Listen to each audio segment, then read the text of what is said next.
Hey everybody, I'm in Shanghai. We're shooting a lot of great tea content and we're editing a lot of stuff, but this week instead of our normal podcast, I'm going to re-air a full episode of one of the podcasts that I made at the beginning of the process with XiaomaNYC. We released a little highlight of it, but a lot of people wanted the whole thing. Figure it'd be a lot of fun for you guys while we're getting you the China content. Hope you enjoy it. Here it is. Hello, everybody, and welcome to Tea Time with Jesse. And I have a very special guest for you all today. This is XiaomaNYC. I thought we were doing this in Chinese. Oh, you want to do it in Chinese? we actually did. Oh, okay. I was like, I actually didn't tell you what we were doing it in. But cool. So we have a rare guest that could have done the whole podcast in Chinese, and you actually did do a whole podcast in Chinese with me, didn't you? Once. I think it may have, yeah, the first part, yeah. It was good. It was a good time. But give a short introduction for our fans who don't know you, although I'm guessing that, honestly, probably all my fans know you, so. I am a YouTuber, content creator, businessman as well, and what I do is I make videos on the internet, mostly surprising people by speaking their language, but I do other things as well. So a lot of language content, and I'm just a big fan of the way that you get like people not to be scared of doing the language, which is like the big thing is like a lot of people are scared of speaking the second language, and that just like that makes them like freeze up. Well, I think that to be honest, I'm a natural introvert. I was never good with cameras or good with speaking to people in public, especially strangers, and but doing this, I feel like, has kind of opened my eyes to the reality of the situation, which is that most people are actually very excited to hear you speak their language, even if it's terrible. Yeah. Which, to be honest, most of the languages that I learn to barely having the ability to have a very basic conversation, and that's it. Yeah. How many languages would you say you got there though for like the basic communication? Around 50. About 50. Yeah. So that's pretty. Yeah. How many? I've studied more languages right now than probably almost anyone. I was going to say, once you get to 50, that you can at least hold some semblance of a conversation with, there can't be like another 1,000 people up there, No, it's a very limited number. I mean, I will not make any claims to being able to speak all of them, even at a basic conversation level, like to have. Because I don't review them, So a language that I studied 2 years ago, like if you wanted to have a conversation with me right now in Navajo, it would probably be a stretch for me. But luckily that doesn't come up too much. Right. It doesn't, yeah. So, I mean, there are certain languages that I get more practice with just by living in New York. I mean, Spanish is everywhere. Like French, I don't really speak French, but there's so many people who speak French that I'm kind of forced to try to at least speak a little bit of French occasionally, so I can kind of remember some of that. Mandarin, obviously, I'm married to a Chinese woman, speaking that all the time with her and my kids. And then Cantonese, just by living in New York, there's tons of Cantonese people. And then, you get a good use of them. So we're going to go over language learning, YouTubing, and all that sort of stuff. But I want to start out by making you some tea. And I asked you. This is why I'm here. This is why you're here. This is like literally. I just wanted some tea, and you're like, if you want some of my tea for free, you're gonna have to be on my podcast. Yeah, can I curse? Yeah. Why not?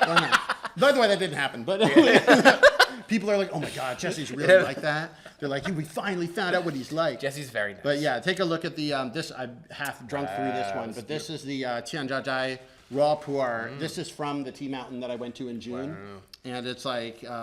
That's beautiful. I mean, honestly, if I could do all my teas like this. It also just feels really nice. It's just nice the quality of the leaves is great. So we're going to make some of this. You have spent time in China and know Pu'er Tea, so it's always great to be able to find some extent, somebody. not as much as you, but no, but it exists. Like you forget what I deal with on the internet. I mean, it's like the part of the fun for me is that there are new types of tea that people just have never tried before, and it's always fun to be able to bring people's first experience of having a raw pu'er or a cooked pu'er or something like that, or even oolongs. Oolongs.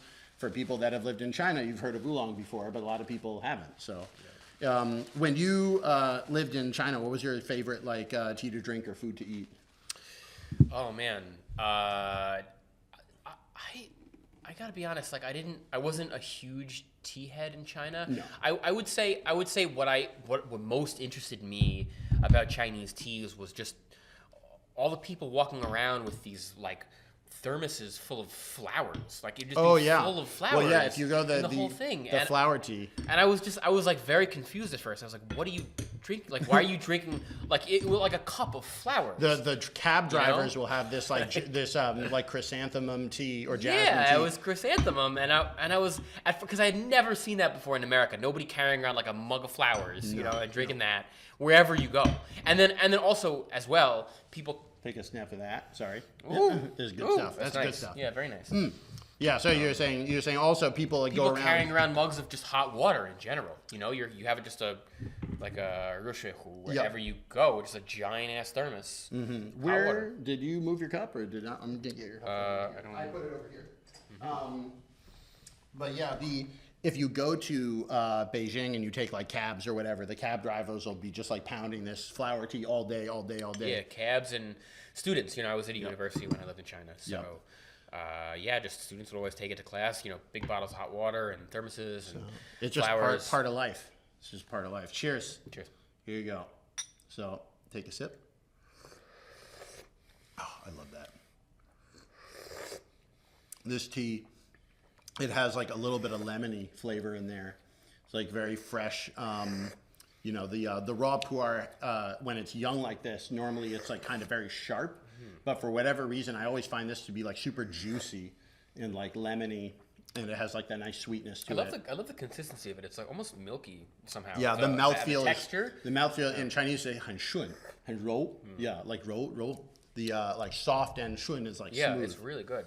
So this is the Master Series tea. So these are the ones we literally got straight from the tea mountain, and then put directly into the cakes. They press these all at the mountain. They have they have a machine that will do the pressing. Wow. They take the tea in like a cylinder and they weigh it so that you get exactly the amount you're supposed to.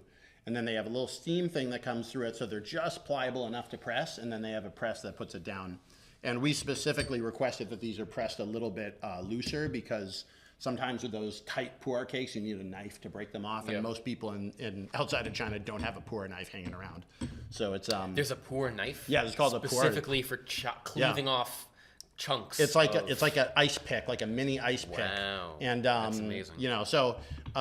It's but again, most people in the States are not going to have that. So when I look at these leaves, the first thing I think to myself as a stupid American is, can I cook these into a dish? Like fry it up like spinach and eat them? I mean, in Yunnan, they have like fried tea leaves as like a part of a dish. Like usually you wouldn't just eat a whole plate of them, but they're like part of a garnish? Certain dishes. Like I think they're part of we'll look this up. I should get like a Chinese cooking channel to work with me on this. But if you go, usually they're like, they'll have some meat in it and they'll have like some fried tea leaves in there too. But it's not like a delicious. salad. It just looks like spinach when you look at this. Yeah, we can take a look. I don't know if we got our camera over here, but take a look at that. Very nice. Like a tea salad. It's something you could actually make. I wonder. The innovation is just waiting there to be done. Yeah. I think part of the challenge for me is like I like respecting the traditional culture, but you can't be a slave to the traditional culture in the sense that you never think creatively. Sure. So it's like that's exactly the sort of thing maybe I should be working on and trying to get more of. So. Cheers again. Ooh. Thank you so much for coming over for tea. Yeah, thank you for having me. And this is round number 2 of the tea. So let's start with a little bit of a background. Like, how did you even think to start learning so many languages in the first place? Was it just like purely interest?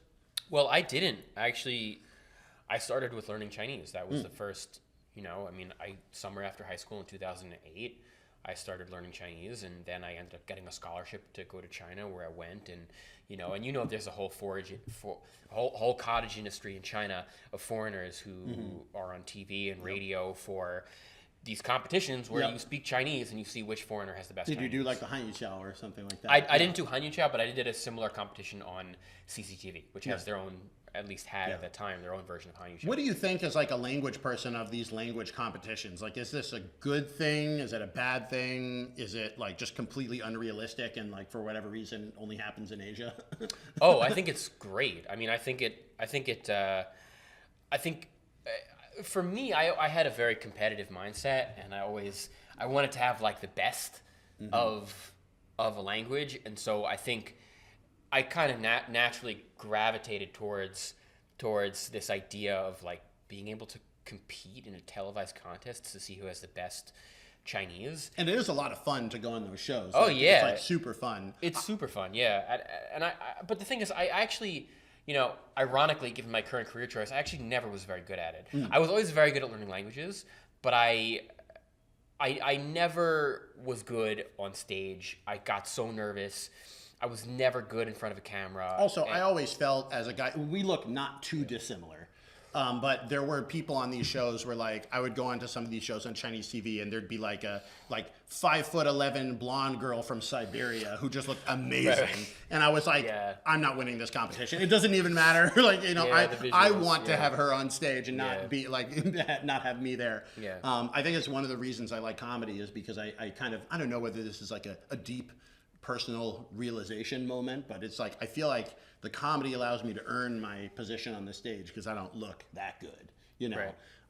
But those shows are a lot of fun to do. And do you remember a routine that you did for the competition, or like what kind of thing did you have to do? Oh yeah, I did some dankou xiangsheng. I think I just borrowed some routines from I think Dashan. I did a couple things. I did. I still remember. This is actually from YouTube, but I still remember there are these things that I've memorized. 推动中美合作伙伴关系不断向前发展。美国总统奥巴马在华盛顿白宫推荐行办公室会见了在美主持第三轮中美战略与经济对话的会审讨论西特约。That was 说得好，说得好，掌声鼓励，太好，That actually was not from the competitions. It was from later when I got back to the States and I wanted to keep doing the same type of thing on YouTube.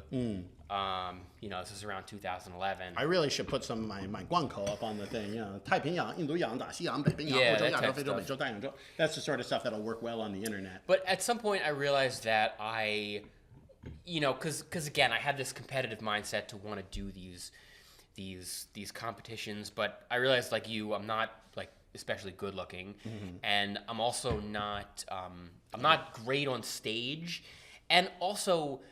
Like, to get to that true pinnacle of Chinese, it's so funny because people will approach me in the street and be like, "Hey, Xiaoma, like, oh my God, your Chinese is so good. Like, you must be like the best Chinese in the world." And like, the reality is like, I do speak, very good Chinese for a foreigner, but like, I'm not in the upper echelon. I'm in like maybe the top 1% or the top 0.1%, but like. There are so many foreigners. To truly be a linguistic performer, because like xiangsheng, the actual comedy that I said they call it it's a 语言艺术. It's a linguistic performance art. Yeah. That's like a whole other level. Like regular Chinese people can't do that. You have to study for many years, and then when you look at the skill of people like you, but then also, Dashan, and also, French guy, Julian, Julian. Their level is just so extraordinary, and to get there, you need to spend so much time studying Chinese. And at some point, I just realized, like, I just don't want to do that. Like, I'm not gonna get to the level. I'm not gonna surpass this guy. They've already been there, done that. Yeah. I need to kind of make my own way. But I think that's correct. Like, period, full stop. You have to make your own way. That's one of the things I felt like. Yeah. I always felt uncomfortable in that circle and didn't spend too much time in that circle of foreign performers because I was like, there are so many. It felt very much like foreign performers in China were a tool and certain things being built needed that tool. But it was never like, oh, these people are succeeding because they really have made a better work than everybody else. To make it clear to people who are not familiar with this phenomenon, which I don't really think exists in any other country but China, there are people who, there's an entire cottage industry of foreigners who perform in Chinese at a very high level on Chinese TV and radio. And there's people, not too many, but there's, a handful, there's a dozen maybe, who do this as their full-time living, whether it's actors or, hosting, on TV, comedy, in Chinese, right? And I don't, I've talked with my friend Matt, who speaks Japanese at a very high level, and he's told me that there's nothing similar to this phenomenon. Even in Japan. In Japan, yeah. I mean, there are TV shows that will get foreigners as guests on panels. Sure. But there's no industry of foreigners in Japan who do hosting gigs or comedy full time at a high level in Japanese. And that was also according to him anyway. Yeah. But it is a weird thing, and on one hand, it was very useful, I feel, in the beginning of my career, because when I first went to China, I had the Fulbright Fellowship for 1 year, but that wasn't a ton of money. And then afterwards, if I wanted to do this full time and perform in Chinese full time, it was very good that there was like actually an industry for it. On the other hand, I realized very quickly that you're going to max out, because it was not the sort of thing where like I could audition for real roles and outcompete Chinese actors. It was either there was a role for a foreigner and then you can outcompete all the foreign actors, or you're just not in the industry at all. And it sucks to admit that, but it was, I think, pretty close to true, and I think now completely true. You're competing in an industry that's extremely niche, and demand for which, can't be above like how many presenters and TV hosts are needed who are foreigners who speak extremely good Mandarin. It's just not that high, because why wouldn't they hire a Chinese host? So moving on and so you were like, okay, I'm not going to be doing these language competitions, but there was something that you felt was the combination of competitiveness and striving and language, and then I guess it kind of eventually came out through your YouTube. Yeah, I mean, to be honest, I liked showing off, you know, and I liked being able to showcase my linguistic skills. And for me, it was cool because I was never good at this in high school. It wasn't something that I knew that I could do. And I had studied languages in high school, but I just didn't I never really figured out how to actually learn to speak them. And then when I started studying Chinese and I actually lived in China for a year and I got good at it, I was like, wow, this is really cool, and this is kind of a skill and talent that I have for speaking languages. And so, all right, maybe I'm not good at, good on stage, and, maybe I'm not the best looking, and maybe I'm not really that funny either, but, like, I can speak this language pretty well. Yeah, let's go on with other things you're not good at. No, I'm not good. Right, you're not good but I was good with languages. My teeth are a little bit crooked, and, they are crooked, I have a wart on my skin. But the language is and I think, like, I think that the cool thing about a language and performing in another language is that people see a lot of the work. In Chinese, they have a saying, that 台上1分钟，台下10年功. So 1 minute on stage takes 10 years of work behind the scenes to pull off. And I feel like any sort of performance in the second language, you just kind of get that. Like, people are able to see the fact that you put together the work, and that you're doing something that's not going to be easy to do. And so it opens the audience up to you. They're, like, more inherently open to being nice to you. And then if you can pull it off by really making them laugh, or really making them, like, amazed at the language skill, or whatever it is you're doing, then, like, the audience is ready for it. They're there for you to be good. Yeah. Does that make sense? Yeah, I mean, the first really breakthrough hit that I had on YouTube with an American or English speaking audience, that video where it just got like 80 million views, of me speaking Chinese in restaurants. And, that video, people were like, oh, wow, that's so easy. Like, I could just go and, do that too. And a lot of people did it, but, and it was and there were no, ostensible expenses, associated with it. So I was just, like, going and making this video. But, like, the reality is it took me 10 years to learn the Chinese to that level where I was able to do that. Yeah. So it's one of those things. It's like, the person who designed the Nike swoosh or whatever, it's like, it looks simple, but, like, to be able to have the skill to be like, that's how it's going to look. There's a very famous quote that is attributed to Pablo Picasso. I don't know if this is apocryphal or if it actually happened, but he is said to have been approached by somebody in a restaurant who recognized him and said, "Hey, can I get your autograph?" And Pablo Picasso, he like quickly drew a little portrait on a napkin and signed it, and he said, "Here, $1 million, please." And she was like, "What? $1 million? That took you, like, literally less than 30 seconds to make." And he said, "Yes, it took me 30 seconds to make, but it also took me 20 years of study and constant, practice to be able to be at this level where I can do that. Yeah. I mean, it takes all that stuff kinds of point up baked into the work. And then I'd be interested in what your take on this is. Let's say you put in that work, but that work may not be seen by all cultures at once. Like, I'll just give you an example. Like, I did a joke that I did on Chinese TV about the Boston accent, about like there are usually a lot of R's, like 经常就是美国人说话就是儿化音很重， It's hard 但 for 是 Chinese people to relate to 但 that 我 joke. 们波士顿人不这么说，波士顿人都 I park my car and have it yet, so there's a park my car in Harvard Yard joke, and I put this on Instagram, and I had a bunch of people being like, oh, that's so hack, that joke is so old, and I was like, what I'm doing with that joke is that in China where everybody's a foreigner, I wanted to be a guy from Boston. I want to be a real person. It turned out that it took me years to find a breakthrough joke where I could like relate to what they understood enough and get them to be like, oh, you're not even an American, you're like Jesse from Boston. But that sort of like work behind the scenes is not always seen by the audience in another country. They're just like, oh, you literally took a hack joke and did it. Right. Do you ever feel like sometimes you create a work that is going to be playing in one culture and another culture a different way, and you just have to like deal with the fact that people all over the internet are going to interpret it differently?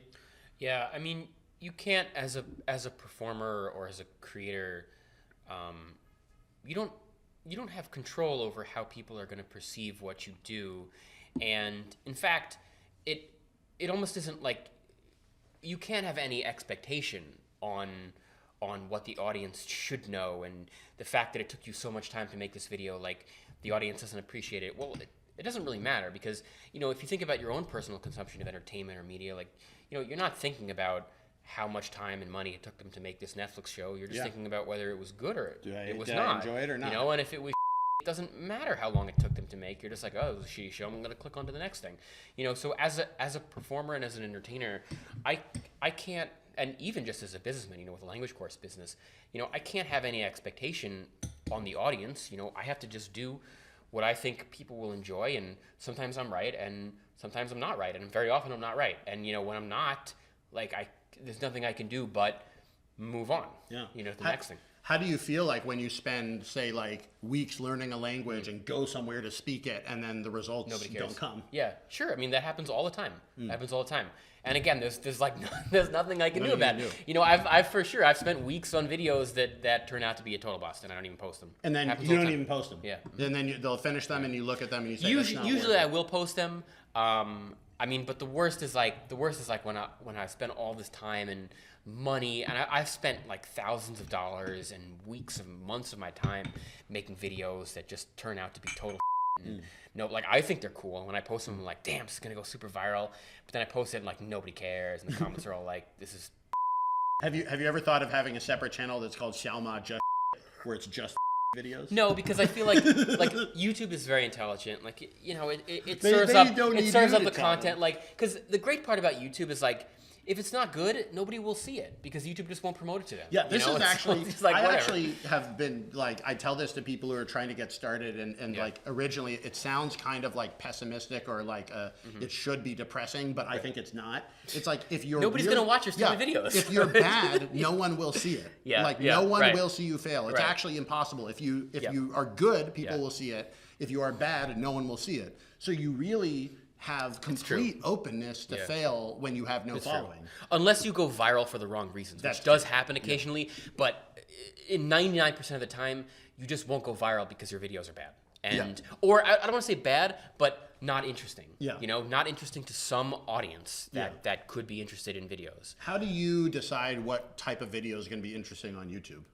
I mean, I just have to, like, I made videos for a very long time that never went viral, and I just kind of, it was just fun for me. I like making videos about languages. I like speaking languages and studying languages. And so I made videos for a very long time with nobody watching. And then, occasionally something would go viral. And when something went viral, I just would try to make more stuff similar to that. And that's essentially, remain my approach. But I always have to make stuff that is in concert with who I am. And, I don't make stuff that I am not good at or I'm not interested in. And when I try to do those things, I just inevitably fail, and the results are, it's not great. Yeah, I feel like a lot of times people think, oh, if you're good at making content and you have the followers, then like, whatever you want to do is going to work. And I haven't found it to be. It's not true. No, I haven't found it. It's totally not true. I mean, I always hope that would be the case. I consistently try to experiment on my channel.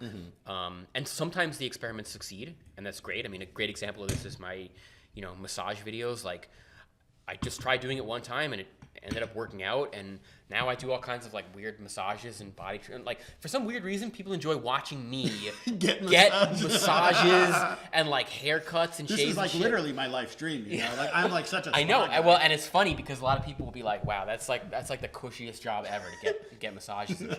And so sometimes, but then like a lot of times I try other experiments, and they just like don't work. Yeah, you'd be like, well, I'd also like to wear fancy watches, and then people might not care. Just not interested. Food videos is something I've tried to get. I would watch you get a massage for a long time. Yeah, lots of people want to watch me get massages, right? It happens to be a different audience from the people who like watching me speak languages in public, but and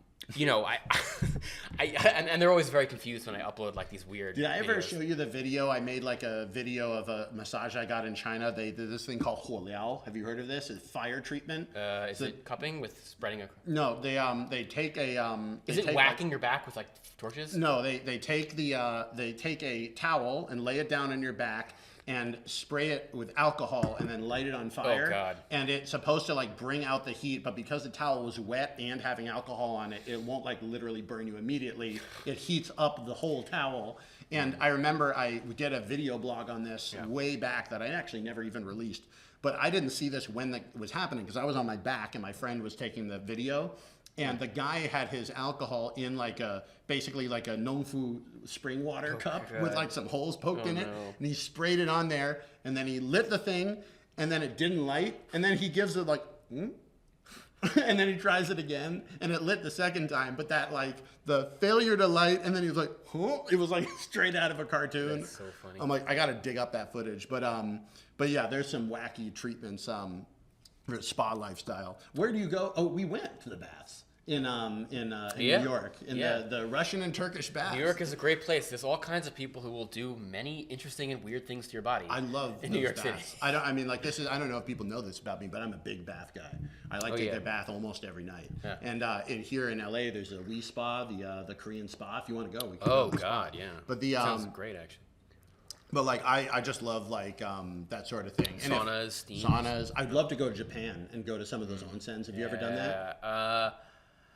I don't. No. The closest I've come, there's like Korean spas in New York where you can go and in the winter sit outdoors in the hot pool. Yeah, I haven't done it in Japan though. Yeah, I gotta go. And if anybody has an onsen and wants to invite me to Japan, like I will go. I will totally go. I'm in with you. So so you have these things that you discover, like you discovered that people will watch you getting massages. Yeah. How do you balance how much of your content is kind of giving the audience what they want, and how much is that experimental? You have no idea whether it's going to work. Google has a nice.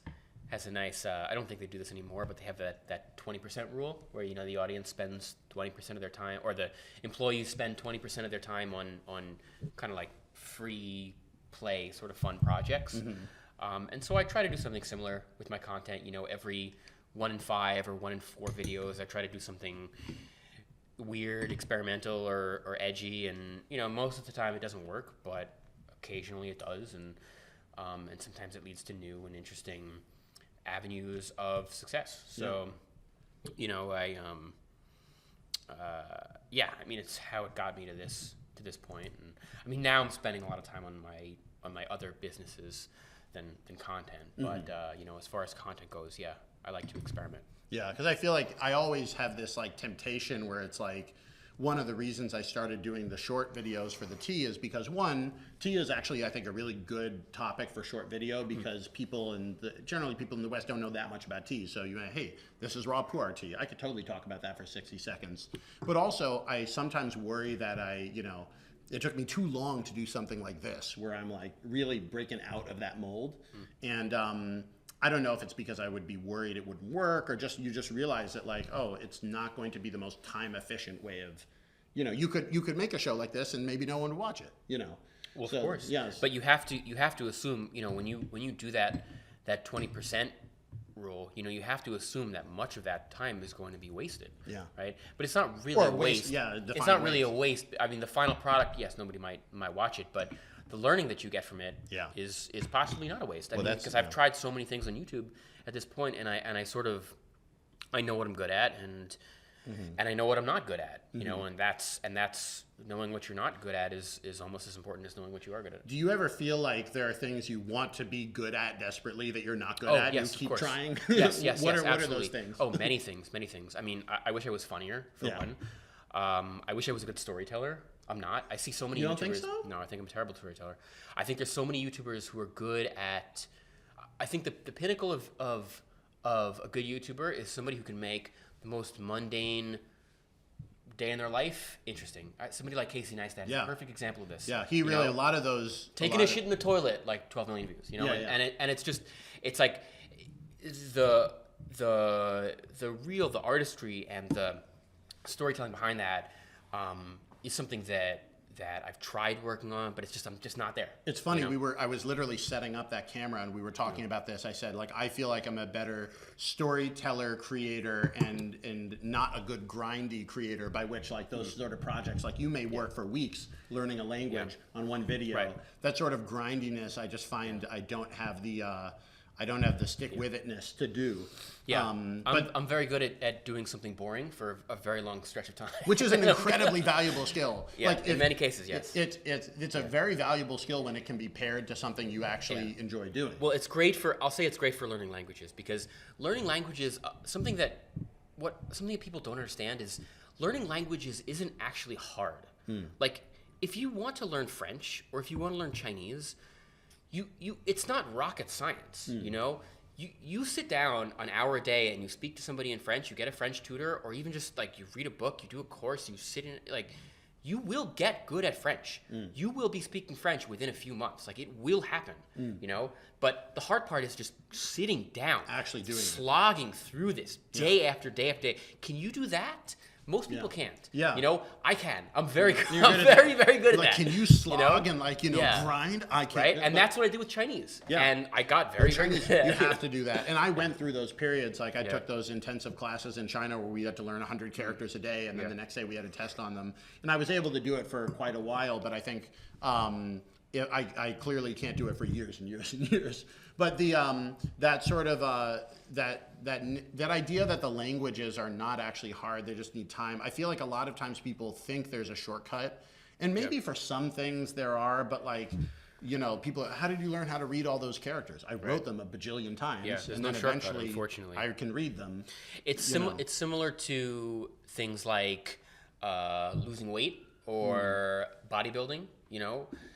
Like, if you want to lose weight, that's also not something that's very hard. There's no rocket science to losing weight. Like, you just eat less, but you eat less consistently. Yeah. You eat less a lot and just do it day after day after day after day until you're like, your mind is going to explode. Like, I want to eat some chips right now. And you don't eat those chips. Like, you just have to do that a lot, right? Yeah. And so, like, I lost, 20 pounds in the past 2 months just by eating less. I thought you looked good. I thought you. Yeah. But that's something I'm good at. It's something I'm good at. I feel like that's the sort of thing that I really struggle with, and when I have succeeded, I've been able to really compartmentalize the thing. I was like, I'm going to make one tea video a day, every day, and I'm going to do that for as long as I really can. And in the beginning, it was necessary to get going, because in the beginning of those processes, you don't see results in day one. You really need to think of this as like, I'm putting $1 in the bank every day. And if I put $1 in the bank every day and there's interest, one day I'm going to look back in there and there's going to be a bunch of money in the bank. That's right. And so I think I heard a quote that kind of reminds me of this. It says, people radically overestimate what they can get done in 1 year and underestimate what they can get done in 5. Yeah. And it's like one of those things where, like, looking back, it's like, yeah, I always don't seem to get as much done as I want to today. But then when you look back over 5 years or 10 years, it's like I put a bunch of bunch of money in the bank, whether it's doing comedy shows or learning how to edit video or, being like, able to, throw up some basic lighting or whatever. That's right. That all stuff comes in there. So we're going to take a quick break. We're going to try another tea. And thank you all for watching this first half. This is Xiaoma. And I'm Jesse, and we'll be right back. Hello, everybody, and welcome back to Tea Time with Jesse. We're here today with XiaomaNYC. Thanks so much for coming by. That was a great ad just there. That was a good ad. Oh, it was so good, so good. I don't even know what we put there. Whatever it was great. But Jesse, what's going on? It's great. So we're going to try white tea now. I asked what you'd like. We're going to try this. This is the 2017 White Dew White Tea. Wow. I really love these leaves. I'm going to show you these leaves. This is part of the subscription box that launched in November, and it's going to continue through until February, although it'll still be available after that. It just won't be part of the subscription. Why is it called white tea? Because it is not white. So the question is an interesting question. So the Chinese usually... This looks like leaves I would pick up in the park. Yeah, look at that. Isn't that cool? That is so cool. So, and the reason is because white tea, what it is just picked, sun-dried. That's it. Yeah. So all the other teas you go through, they're fermented or they're roasted or they're whatever. The white tea is the simplest, kind of purest type of tea you can get, in the sense that it's literally just leaves that have been sun-dried. And so it really is, you need to have good quality, because why do that with bad leaves? Yeah. But also the result of it is just a very pure, fresh flavor, which I really like. So we'll show that over here. You asked white tea, why is it called white tea? So the Chinese choose the color of the tea that they name it after the color of the tea liquor. So like the actual tea itself. Yeah. So that's why what in the West they call black tea, the Chinese call red tea, because the liquor is kind of like a red, but the leaves are dark black. So the British called it black tea because the leaves were dark black. Yeah. But the Chinese call it white tea because the leaves are basically, the leaves have these white hairs on them. See if we can show you some of those hairs. This guy has a bunch of them. Hairy tea. Yeah, I don't know if we have we'll show you a close up from another video, but they have these white hairs on them and you'll see them floating around. Oh gosh, yeah, that's a little peachy. It looks like a little peach fuzz. Yeah, exactly. So those, and those are called hao. So if you ever heard like silver needle white tea, the Chinese name is bai hao yin zhen. Yep. It's a hao, bai hao, white hao. Yin zhen with silver needle. So it's definitely like, it's definitely one of the slept on teas, in that it's really tasty, it's very good, and it's sweet. It definitely fits the taste of a lot of the American tea drinkers or non-Chinese tea drinkers, and yet it's not very well known outside of China, which is really a shame. So this first steep, we're going to do a wash. The color is going to be darker, as you see, once it actually comes through. So this first steep, you can drink it, but it's looks like a gorgeous kind of golden peachy color. Yeah, it's nice. So you can pick whichever tea pet you'd like to dump on. Give the frog. Here we go. Give it to the where's frog. Where's Clyde? Clyde is over there somewhere. Clyde is a little bit of a big deal. It's hard to book Clyde for these things. Clyde's busy. Okay. He's got projects. He's got projects. He's got projects. Hashtag Team Clyde. He's always true LA, constantly trending on TikTok. But he's good at what he does. What can we say? He sits there. He has tea poured on him. Yeah. Not many people. They think they can do it. They can't do it. They can't do it. Do you drink coffee? I actually have had 7 cups of coffee in my whole life. Really? Yeah. So I'm not a big coffee drinker. I just didn't like the taste, and then.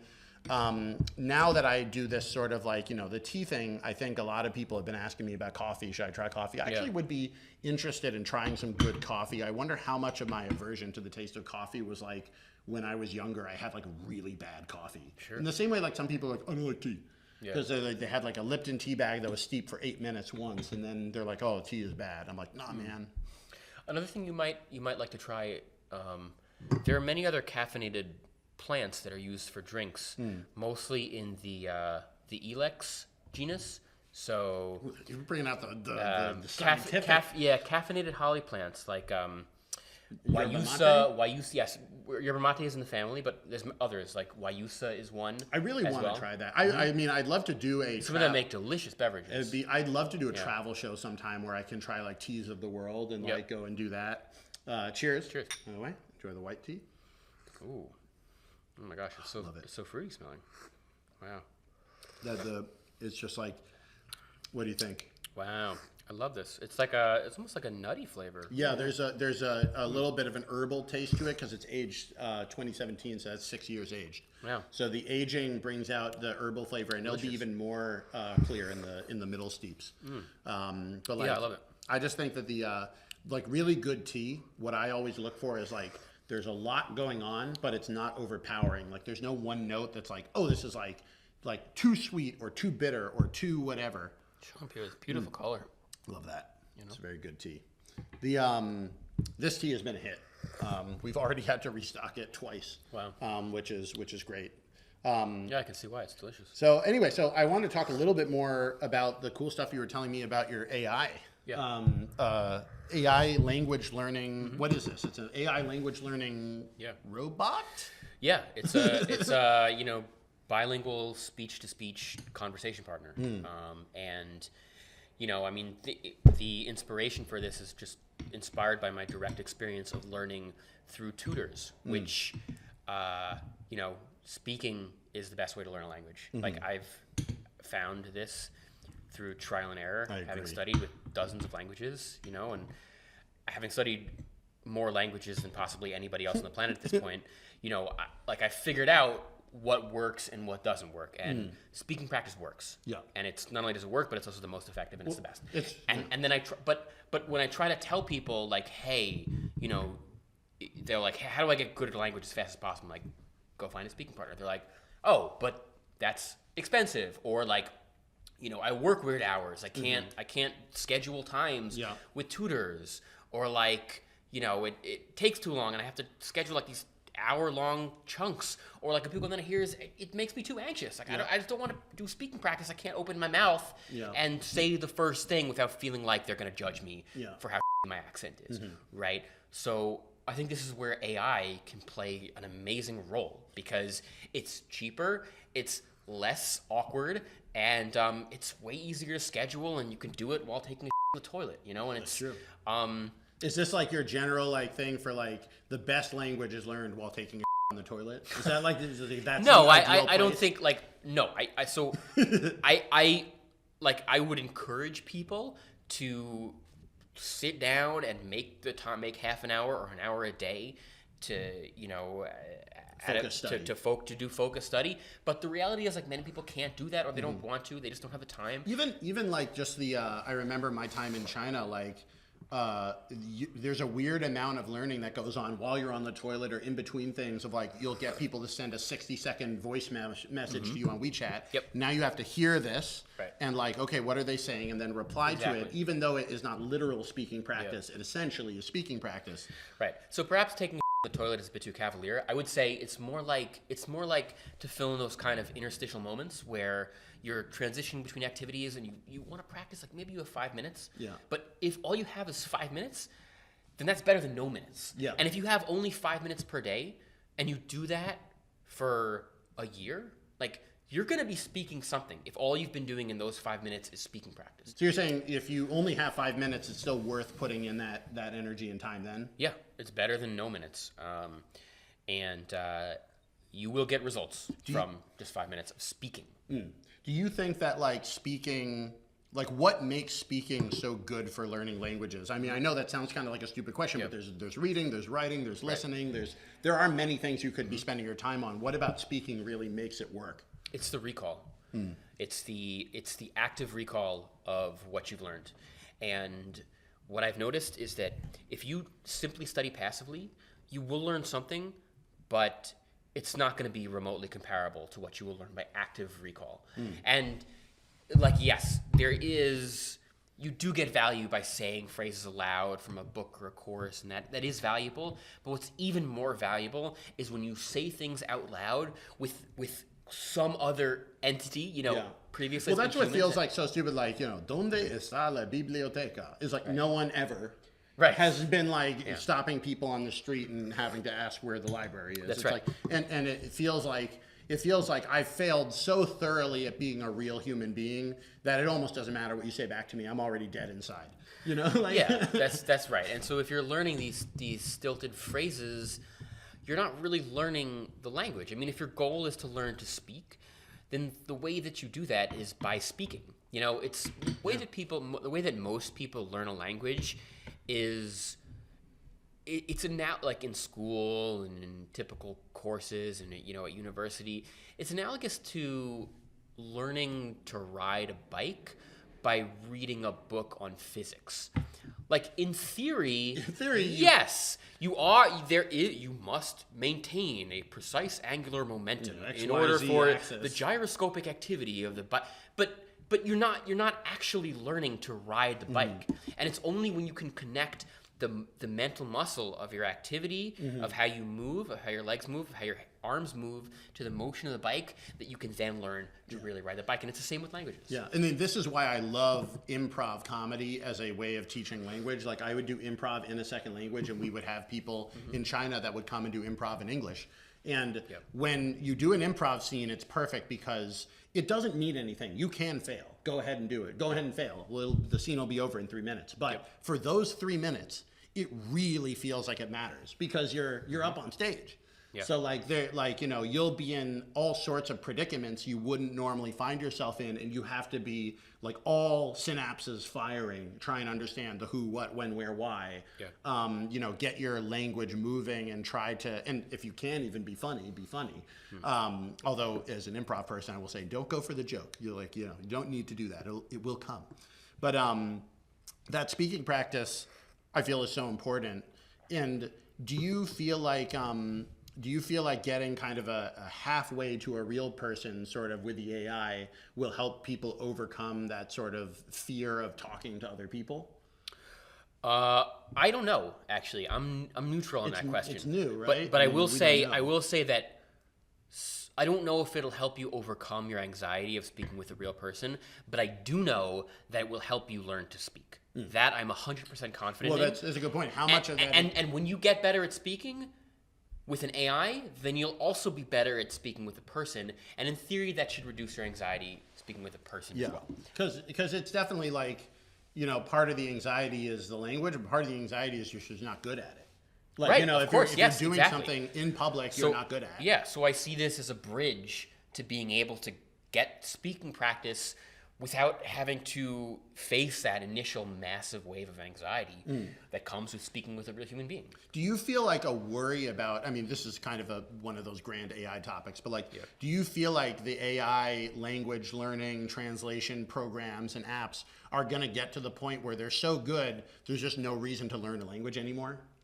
Well, we're already at that phase. You think and so? I don't think that, there's no, right now, translation is already so good that, for the most part, you don't, you can go to any country on the planet right now with Google Translate and, get around fine. You don't really need to learn a language for practical purposes. But I'll say a couple things. I'll say, one, people want the human connection.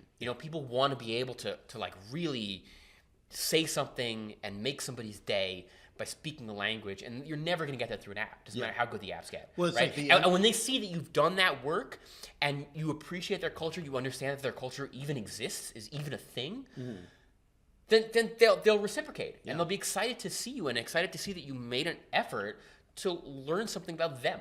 And that's exciting. And that human connection, that's always going to be a thing. And in fact, I think it's going to be an even greater thing the stronger that AI gets. We're going to need that human connection more. Well, this is one of those things And the other thing that I'll say is this is almost similar to what happened with chess as well.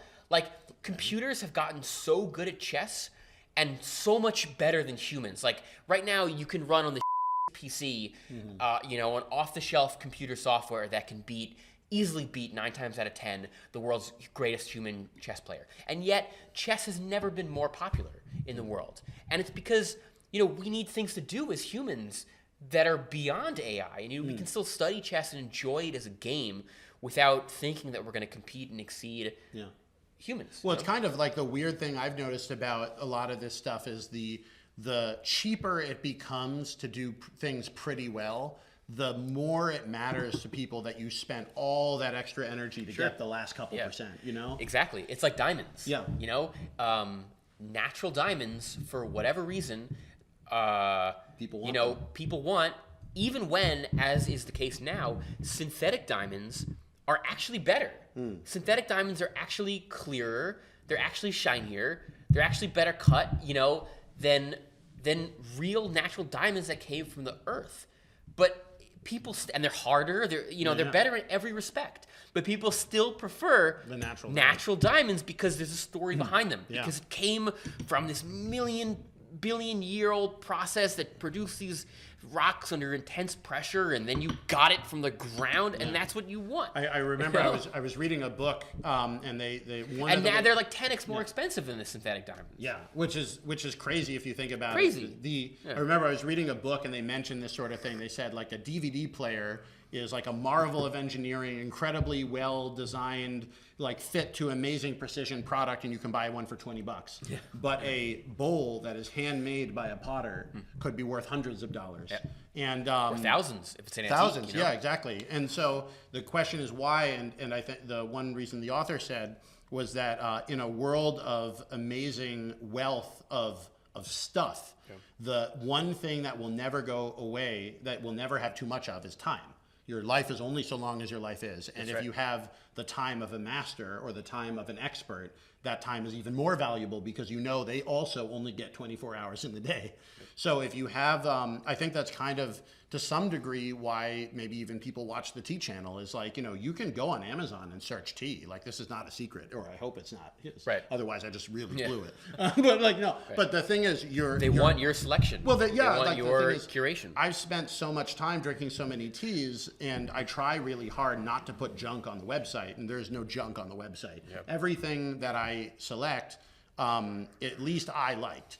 And even that basic process, but put through the lens of somebody that has a lot, like resources in tea, it doesn't do me much good to be selecting amongst teas on Amazon or whatever, because a lot of that stuff is not so good. But, and the cool part is that as an American who enjoys Chinese tea, you have a really unique insight into what other Americans might like. Well, that was the thing, is like, go to a tea mountain, and they will try to get you to buy 18 different types of raw pu'er. And I'm like, I like that, but I can't explain to the audience the difference between 18 types of raw pu'er. Maybe two, but like maybe an aged and a young. And I hope that eventually the audience really will, people will see more and more of the videos, and maybe people would like it one time to have a box that's like 4 different raw pu'ers and together. But like the tea people in China don't really have a good grasp of what will be interesting for the Western tea drinkers.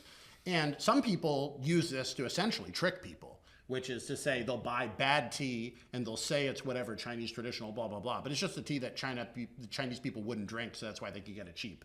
A lot of the, basically anything you find in a tea bag is kind of going to be like that. You can abuse the fact that people need this help nowadays to sort through the junk. Yeah.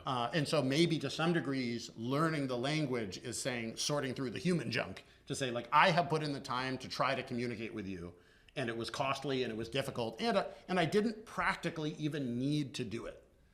I did it because I really care and I want to learn from you, and I want to show with my finite resource of my time that I really am at least approaching this with an open heart and an open mind. Does that make sense? Yeah. So let's say, just from your experiences, can you share a time when you learned a language that maybe is a small or a niche language, and then what the people thought about it when you showed up and were able to speak? Oh, so many. I mean, indigenous American languages, Navajo, Ojibwe, Yucatec Maya. To this day, I get emails from native tribes around North America asking me, like, can I come to their community and learn their language and, help promote their language and culture, which are in many cases sadly dying out, and like that's like the most exciting that's really emails cool to read, right? And What kind of challenges do you have when you're learning, say, like a Native American language? Are there anything specific about them from the language perspective, linguistic perspective? Oh, they're the hardest. They're really hard. Yeah, North American languages tend to be extremely difficult because they're agglutinative and like they're just they're very they just work in very unexpected ways that you would never see in Eurasian or African languages. You give an example? Yeah, well, like, So Navajo, for example, has animacy where depending on the noun class, the like you can't say the boy, the bird pecks the girl. You have to say the girl was pecked by the bird because the bird is less animate. It's like a kind of a lower spiritual order and so you have to constantly keep the word order in mind. But then also additionally, like verbs are extremely complex, and everything is made from a stem. So to say the word for example plow, you need to construct that from the root word for dig, and then you have to modify it with like 6 different stems, to talk about how deep the digging is, and like what time of year the digging is occurring, and who the speaker is, and all of these different suffixes and prefixes in order to change the meaning of the root. So it's like trying to construct a language out of Lego bricks. And it just gets extremely complicated. This is one of the things. It's like language evolved to be something that was learned like when you're a child and you pick it up slowly over many years. And it's like it really didn't evolve. Like the language makes no promise that you'll ever be able to learn it as an adult. Yeah, and I think what happens is when you get communities that have been more isolated over thousands of years, they tend to develop more intricate, and this is my pet theory, but they tend to develop more intricate and complex languages because they don't have, there's no need for foreigners to learn these languages. It's like the exact opposite of a pidgin, which is to say, because we all needed to figure this out real fast, we made it simple. A perfect example of language in the opposite direction is Malay Indonesian, where because of the intense trading that occurred in Southeast Asia over the Straits of Malacca for thousands of years, that language, again, this is my kind of personal pet theory, needed to be very easily learned by foreigners or by people with different tribal languages, and they all needed some kind of lingua franca that had to be simple enough that many different people from different ethnic backgrounds could use to communicate together. So would you say Malay is one of the easier languages yes, to learn? Yes, in my opinion, it's the easiest language to learn. That easiest language that an alien could learn. Like if you or me as English speakers wanted to learn like an easy language, it would be Dutch or Norwegian or Swedish. Would be the easiest. Like the easiest language that an alien from outer space who's coming to Earth to learn, it'd probably be like Malay or Indonesian, I think. This is also another point that people are like, whether a language is hard or easy to learn, it depends on who you are. It does, but there are languages that are more or less absolutely easy to learn. Just because if a verb conjugates 6 different ways in one, or 100 different ways in one language, and it conjugates 0 different ways in another language, like one is objectively easier than the other. That makes sense. That's one of the things I liked about Chinese was I always hated conjugating my verbs in Spanish. Oh yeah, conjugation sucks. It's a waste of time. Yeah, and there's no language should have conjugation. If you could be ruler of the universe and change everybody's brains, I would abolish conjugation. I would. There's many features of language. I would abolish tense probably. I would abolish. Tense. Yeah. Is that not useful? Tense is also Was it not useful? Will it not be useful? From context, it usually is useful. Yesterday, it is useful. Yeah. Yes, it is perfectly intelligible. You don't need to say yesterday it was useful. Oh, that's true. So, and that's how Chinese works. It's how many Asian languages work. Got me questioning myself. Yeah, right. Yesterday, is it useful? Right. But yeah, but you're totally true in the sense that in Chinese you have particles which are kind of annoying, but fundamentally Chinese is not a perfect language. I mean, in terms of easy. I think for me, Indonesian approaches that like platonic ideal of an easy to learn and elegant language. But that language is not perfect either. There's no really perfect language. So if you could, again, in the sense of you're the emperor of the universe sort of thing, if you could make a change to the way we teach language in the United States, what would it be? Oh, I think everybody should have an iPad connected with a kid in Guatemala if you're learning Spanish, and vice versa. The kids in Guatemala should have, they're all learning English through kids in the United States. And so like the teacher does a lesson. Hey, this is our 10-minute drill about how. How the past tense works, and now we're actually going to practice it with kids in Spain or Mexico or Guatemala, and then we're going to speak, and then they're going to do the reverse in English, and we can do that right now. Yeah. But I don't know. I think with AI, it also would be cool, which is why we're building this AI. Also, time zones are a problem. Yes, time zones can be a problem too. So I think that AI in the future will be very helpful for this. But yeah, I mean, I think just in general, like actual speaking practice, more practical practice, because it's kind of like the thing is I remember somebody once said, like, if a time traveler from the 1800s were to come to our modern age, they would recognize almost nothing about life except for a classroom. Like they would, be like, oh yeah, they're all still sitting in rows and with some major, a couple minor exceptions. And let's be honest, if you live in a wealthier place where they have teachers that spend time planning special lessons and seminars and blah blah blah. Yeah, I think the education system needs to be really overhauled. Yeah, but so for practical language learning, if you are somebody who is starting, they say, I'm interested in languages, but I've never really attacked a language by myself out of a classroom. What are your advice for people? Start speaking as early as possible would be my kind of main piece of advice. And then also consistency, just like doing it and grinding at it for a long time is the only way that you're going to get good. So don't feel bad if you're not good in the beginning. Right, because you're not going to be good, and it's going to take you a very long time to actually get good. But also, like, I would also make sure that you question whether you really want this, because there's lots of things in life that you could be good at, that you could do. And language is one of those things that's going to take you a very long time to get good at. And you should ask yourself like that hard question in the beginning of like, do I really want to do this? Like, do I really want to spend an hour of my precious time every day for the next 3 years on learning French to be able to speak it, with any semblance of accuracy, right? And like, that's like a question you could, because what else could you be doing with that time? You could be spending that with your kids. You could be learning piano. You could be exercising. You could be playing golf. Like, there's so many things in this world. You could be playing video games or watching TV. Like, there's so many things you could be doing. Ask yourself, how badly do you really want it? Yeah. That's also one of the reasons I tell people, like, a lot of people come to me and they're like, should I learn Mandarin? I'm like, if you will enjoy the process of learning Mandarin, you should definitely do it. But that's because it is so hard to learn that you can't even say like, oh, I want to be able to read, whatever, the Romance of the Three Kingdoms in the original language. Oh, you're never going to be able to read It's Romance. Very hard to do. You're never. Like, it's hard. The only way that's going to be, like, I can't read Romance of the Three Kingdoms. Like, the only way that's going to happen is you're going to be studying Chinese for 10 years. And it's not, it's funny. Practically, it's an impossible. And then there's even these things where, like, I remember my biggest pet peeve of being even a high-level Chinese speaker here is going to a Chinese restaurant where there's a Chinese painting on the wall and somebody has scribbled impossible to read calligraphy. Right. And your dumb American friends are like, hey, Jesse, what does that say? And you're like, I don't know. And you're like, I thought you spoke Chinese, Jesse. What does that say? It's funny. It's like literally as a linguistic performance artist, who, like, that is like one of the weirdest, hardest things to do is understand other people's like weird calligraphy script. And it's also poetic and it's like not at all any regular language you'd ever use in real life.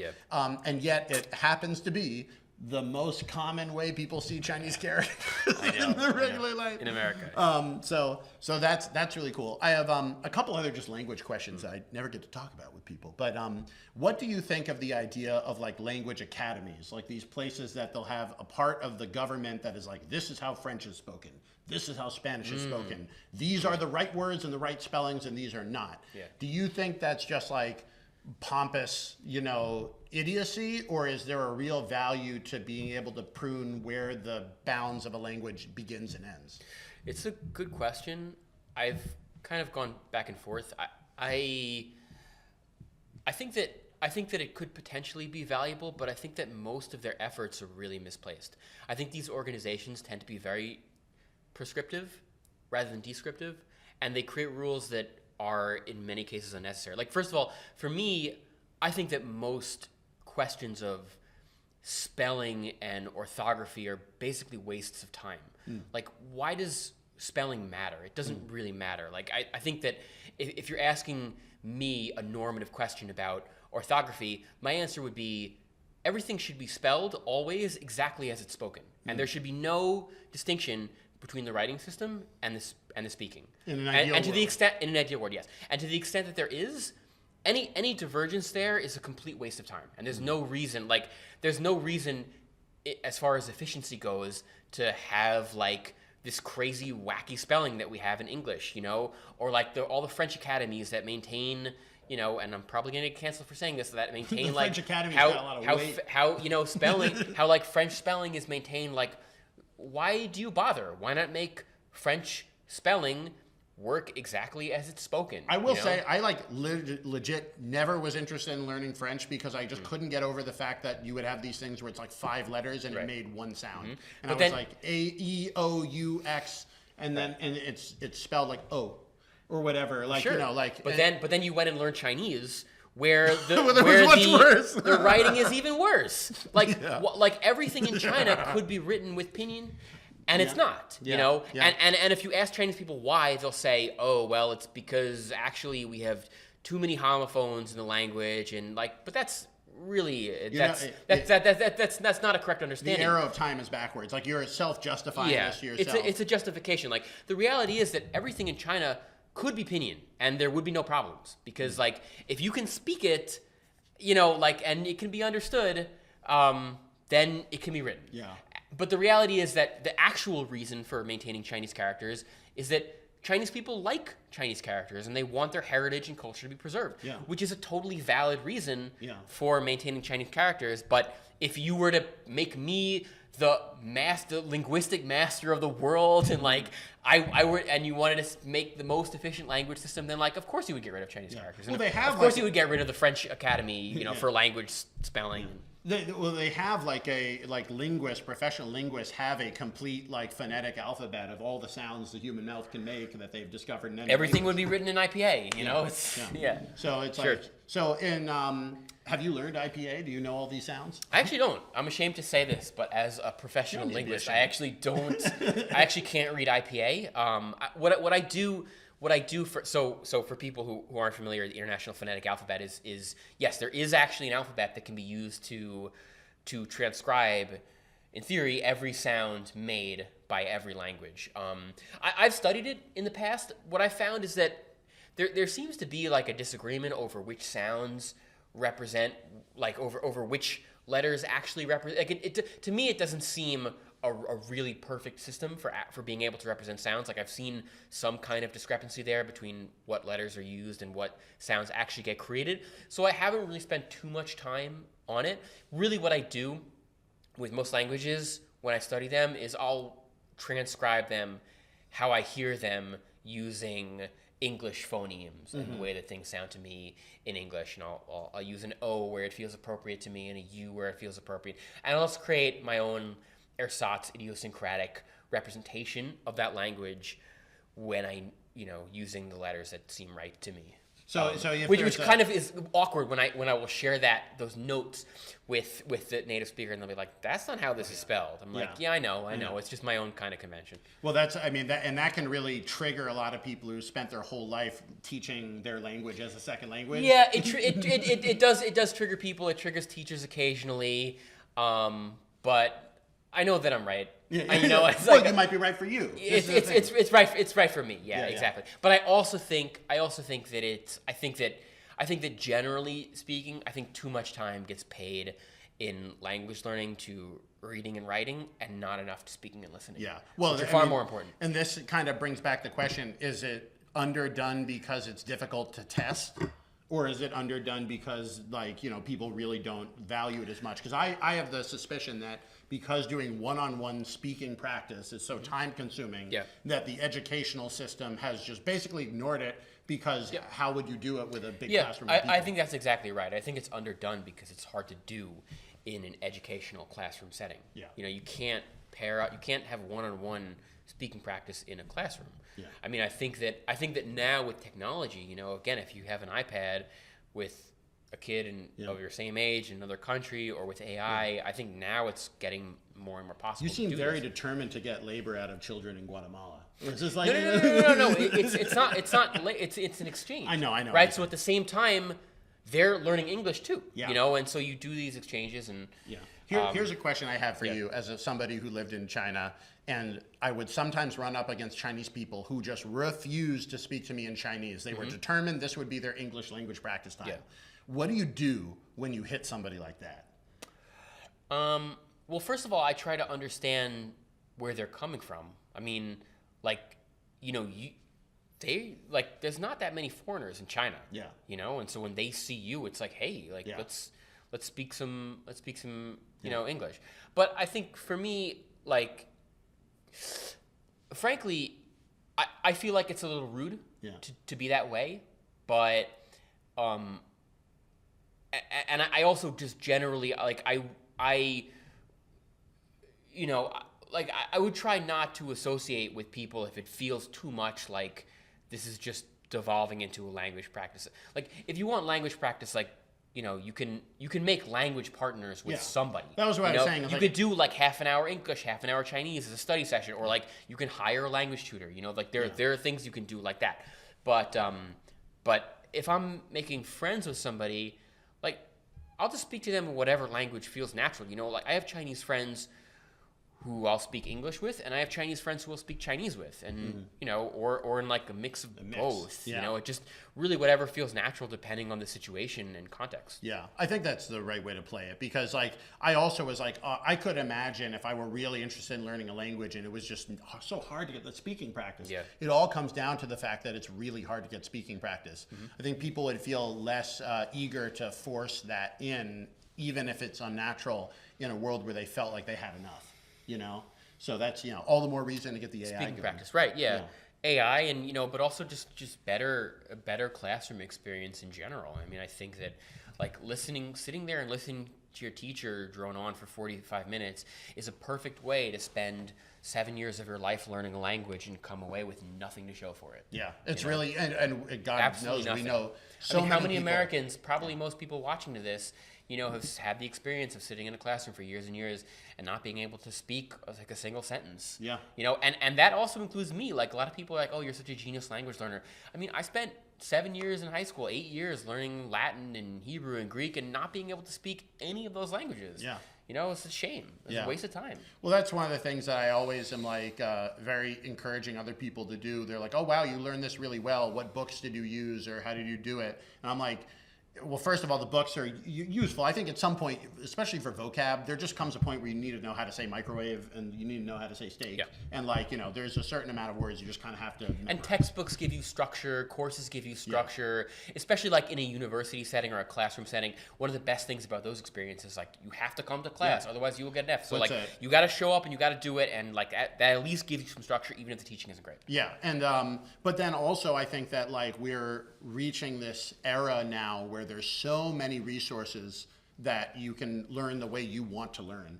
And so I think that like to hear kind of that you create your own writing systems, and it's like on one hand that sounds like it would be difficult, but on the other hand it sounds totally natural. It's like, why wouldn't you take that short-term thing now that will be good for you now, even at the risk of like long-term, if you were to be an author in that language, it would be harder, but you're not going to be an author in that language. Yeah, a lot of people will say to me, oh, well, you need to learn proper spelling immediately, otherwise you're never going to be a good speller in the language. But it's just like, it's like such a silly argument. Like, did you never ride a bicycle with training wheels? I mean, you know, like at some point, yes, I will. If I really, first of all, I usually, in most cases, I don't actually want to learn to read or write, so I don't care.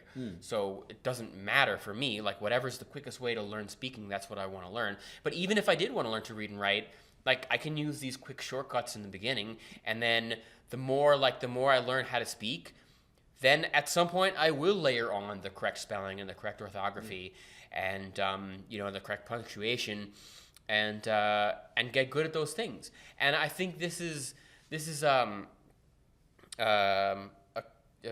was I gonna? I just totally lost my train of thought. But at some point you will learn the other things. You know, you know, at some point, right, exactly, or not. And the thing is, like, this is such a classic mistake that I think a lot of Chinese teachers, for example, will make. They'll say, hey, well, we need to learn how to write the Chinese characters first. And why? Because that was their experience in school, was learning Chinese characters the first day in the classroom. But what they actually misunderstand about that experience is that their day one in the classroom, they actually spoke fluent Mandarin. They came into that classroom having literally spent years of their life perfecting spoken Mandarin, speaking at a level that almost no foreigner will ever approach. And they learned that Mandarin through years of immersion with their parents and with friends The best language environment the best possible language immersion environment, already speaking Mandarin at an incredibly high level, and then you come into the classroom and on day one you learn characters, but you already speak perfect Mandarin. Well, that's the thing. You know, like, so like when you teach a foreigner how to speak Mandarin, like. Speak first. Yeah. You know, like you can't learn characters without speaking first. Yeah. Well, first of all, I love how jazzed up you got about that. Like, I have a feeling you're like literally gonna. If there was a Chinese teacher right now, you would punch them. Like you would just. No, I'm not punching people, but you know, like yes, it is something that I get passionate about because like again, I've like really gotten good at this because I've spent so much time, so much time learning languages, and I've really figured out what works and what doesn't work. Yeah, you know?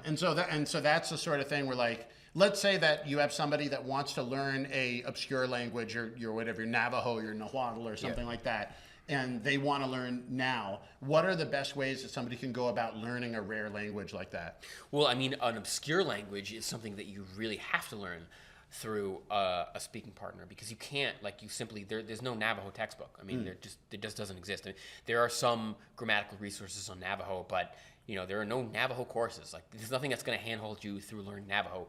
You have to find a conversation partner, and you have to build up your own course and your own curriculum from scratch. So it's a very challenging experience to learn Navajo, and so I wouldn't suggest to most people to unless you are Navajo and you want to learn the language of your culture and your community, in which case you probably do have a speaking partner that you can learn. But you know, I would suggest that if somebody is learning a language for the first time, I think pick like a mass market language. Pick something that's a little bit more learner friendly in the beginning. Somewhere you'll have help for. I mean, I remember there's right. Spanish, French, even Chinese these days. There's so many resources for learning Mandarin. Yeah, I remember the people who I sometimes am really impressed with as Chinese speakers are not necessarily the Mandarin speakers, but the people who somehow manage to learn a dialect. Because that's hard. Oh, yeah. Like, especially if it's a rare dialect. Like, I met this guy once who was also a tea guy, and he spoke Kunminghua. And because his girlfriend, it's amazing. His girlfriends only spoke Kunminghua. He was like a backpacker. He never learned Mandarin. He only speaks Kunminghua. That's amazing. And it's like, but it's like and if he you speaks want, no Mandarin, only Kunminghua. At the time I met him, that's what he told me. And that's so amazing. The question was like, it's like, how would you learn it? You have to have that language partner. And so it's kind of the joke. I would kind of joke to say like I've studied Chinese and gotten my Chinese to a really high level, but I may be the highest level of someone not married to a Chinese person. Because like usually you kind of have to listen to people talk for like your whole life and get a lot of that hearing in. So yeah, I mean I also have had the experience of learning obscure Chinese. They're really languages, but we call them dialects as well. And those if you're gonna learn like Fuzhouhua or Taishanhua or these specific city level Chinese languages, like there's no course for these things. And in fact, even in a language where there might be 5 million or 10 million speakers, like with Fuzhouhua, it's very rare to find somebody who can actually afford the time to sit down and teach you, because there's just not that much demand to learn these languages. Like, if you're a foreigner learning Chinese, you're almost certainly learning Mandarin or Cantonese. Yeah. And, even Chinese people are very rare. Like if you're learning Chinese to speak with your relatives, you're probably learning Mandarin. Yeah. It's pretty rare that you'd be learning one of these these rare dialects. Obscure languages. Yeah. Well, I mean, thank you again for coming on. I think we're probably about out of time. I want to do a couple last lightning round, one sentence responses. So just quick lightning response round for Xiaoma. Okay. What was your favorite language to learn?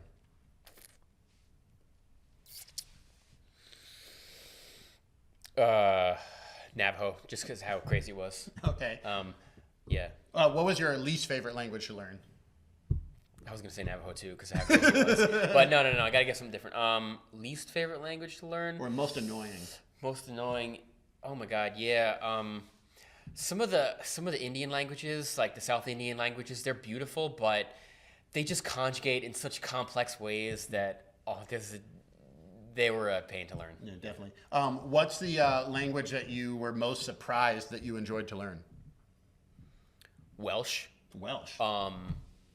just beautiful language, beautiful. The sounds, the language, I just loved it, and also the experience of going there and chatting with locals in Welsh was really cool. I bet they love that. They thought it was really cool. What's the best gift you've been given by somebody after they've discovered you've learned their language?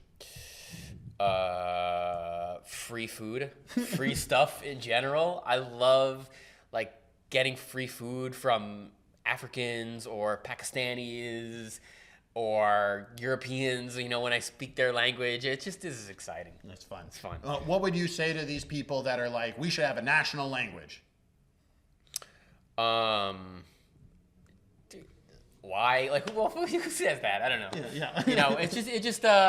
I will say this. I do think there is a lot of value in having everybody in the country speak the same language. And as Americans, we can sometimes like lose sight of that. But like, in a country like India, for example, where there is no one language, if everybody speaks different language, it can be hard for people to communicate, Mm-hmm. So, but yeah, you should also have like a language of your culture that you can also speak. I think it brings a lot of value in diversity and value in, preserving your culture and heritage. Yeah. And if you're trying to learn a language, but you're just frightened to speak, what is the one thing that you can do to try to get over that fear? Yourteacher.ai. Oh, whoa. Thanks, Jesse. There we go. Yeah, where you can learn to speaking practice with an artificial intelligence language tutor. Very cool. So I'm really excited about this. I mean, I really have, I've been hoping to talk to you more about language stuff for a while, and it just so happens you're in LA. It's great to have you over at the tea house. What did you think of the tea? Oh my God, it was great. I love the tea. I love the white tea. I love the pu'er. Delicious, and I'm a little bit tea drunk. Yeah, a little tea drunk over here. So I'm going to give you this to take home with you. You can keep the rest of the white tea. And for all of you, thank you so much for watching. If you're watching on the video, be aware we have the full episode of this available on podcast, Apple Podcasts, Spotify. The links will be in the description. If you're listening to this on the audio, know that we come out with highlight versions that are edited for YouTube and also on all the Shorts channels. Teatime with Jesse. I've set up like new channels on all of the different platforms just for the show, hoping that eventually this really will grow and we'll get even more amazing guests like Xiaoma on here. This is kind of the goal. Like, I feel like there's so much great stuff that kind of just happens around tea. Yeah. And so that's what I'm eager to share with everybody. If you're interested in the teas, all the teas that we are drinking today are on my website. You can go get them. The tea tables as well, the tea pets, the tea equipment, even the tea scoop. All that stuff is on jessesteahouse.com. All the stock is in America. We have a warehouse in New Jersey, so we ship out within 2 days. And it's a really great way to not only support the channel and support the show, but also you get like great tea. So you have anything else, last thing you want to share with our audience? Check out the teas. Great stuff. Check out the teas. Very good. Thank you all so much. Thank you, Xiaoma, for coming over. Absolutely. And we'll see you guys next episode. Have a good one. Cool. Bye. See you, Jesse.